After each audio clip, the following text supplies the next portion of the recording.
আমি এতটা খুশি যে আমার ঘুম আসছে না। ভালোবাসার টানে আমি ছুটে এসেছি, আমি তো ওয়েট করছি ওকে দেখার জন্য। বাড়িতে কাউকে জানাইনি এই ব্যাপারটা, আমার কেমন হার্টবিট বেড়ে গেছে।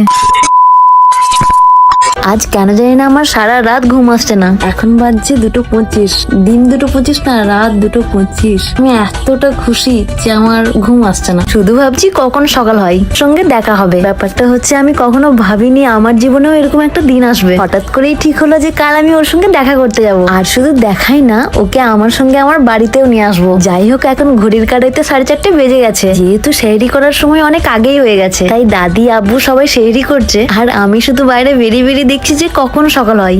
রাতটা মনে হচ্ছে শেষই হচ্ছে না, আমি আর ওয়েট করতেই পারছি না, খালি কখন ওকে আমি দেখবো। আসলে কি বলতো, আমি না ভোরের দিকে কিছু খেতে পারি না, মানে ভোরের বেলায় চা বা ভাত খেতে আমার কেমন একটা লাগে। তাই আমি একটা খেজুর খেয়েই সেহরি করে নিই, এতেই আমার পেট ভরে যায়।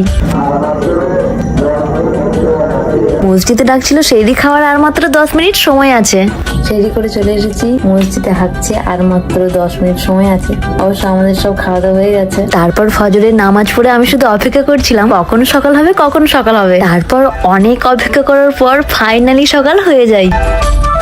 তাই আমি তাড়াতাড়ি করে গোসল করে আমার ভাইকে কোন রকম জোর করে আমি নিয়ে যাচ্ছি আমার বাড়ি থেকে প্রায় 90 কিলোমিটার দূরে। অবশ্য আমার মা আব্বু এই ব্যাপারে এখনো কিচ্ছু জানে না, কেননা মাদেরকে আগে থেকে জানালে আমি কোনো কিছু না ভেবে, আমি জানি না আমি কার ভরসায় এখানে এসেছি, আমার শুধু যেটা ঠিক মনে হয়েছে আমি সেটাই করেছি। যাই হোক, যেহেতু এতটা রাস্তা গাড়ি চালিয়ে আসলাম, তাই ভাবলাম একবার রাস্তার ধারে দাঁড়িয়ে কোনো রকম মুখ হাতটা ধুয়ে নিই। এত দূর থেকে ড্রাইভ করে এসেছি, মানে কন্টিনিউ পারছি না যে হ্যাঁ এতটা একবারে চলে যাব, এরকম দাঁড়িয়েছি ও মুখটা ধুয়ে নিই তারপর আবার যাব। এমনি হলে তো তবুও ঠিক হয়, কিন্তু রোজা ছিল বলে একটু একটু কষ্ট হচ্ছিল। এমনি দেরি হয়ে গেছে, আর বেশি দেরি করা যাবে না, কারণ আর মাত্র কিছুটা দূরে। এতটা এক্সাইটেড আছি বলে বোঝাতে পারবো না। আর মাত্র কিছুক্ষণ পরে আমি তাকে দেখতে পাবো। এটা আমার কেমন জানি স্বপ্নের মতো লাগছে। ফাইনালি পুরো 90 কিলোমিটার জার্নি করার পর আহমেদপুর স্টেশনে আমরা চলে এসেছি। আমি শুধু ওয়েট করছি। এত অপেক্ষার পর ফাইনালি আমি তাকে পেয়ে যাই। মানে বললে বিশ্বাস করবে না, আমি কবে থেকে ভেবে আসছি ওর সঙ্গে আমার ঠিক কবে দেখা হবে। আজ ফাইনালি।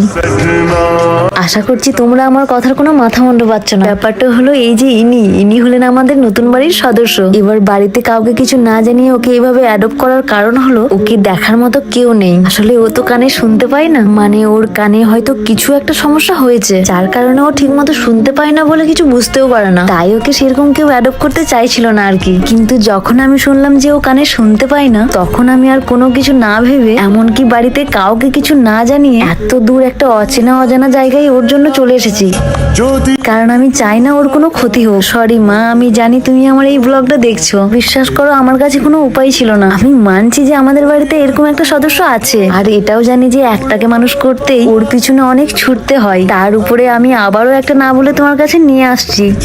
বাড়িতে কাউকে জানাইনি এই ব্যাপারটা, বাড়িতে যাই মায়ের রিয়াকশন। এখন আমি মায়ের কাছে অনেক খারাপ হয়ে যাব, এমনকি অনেক বকাবকিও খাবো। কিন্তু হাজার হলেও আমি তো মায়ের মেয়ে, আমার উপর না হয় 1 দিন কি 2 দিন বা খুব জোর হলে 1 সপ্তাহ একটুখানি রেগে থাকবে আর কি। তারপর আমি জানি সব ঠিক হয়ে যাবে। এত কিউট একটা বাচ্চাকে দেখে কেই বা রাগ করে থাকতে পারে বলো? আচ্ছা তোমাদের কি মনে হয়, ওকে অ্যাডপ্ট করে কি আমি কিছু ভুল করেছি?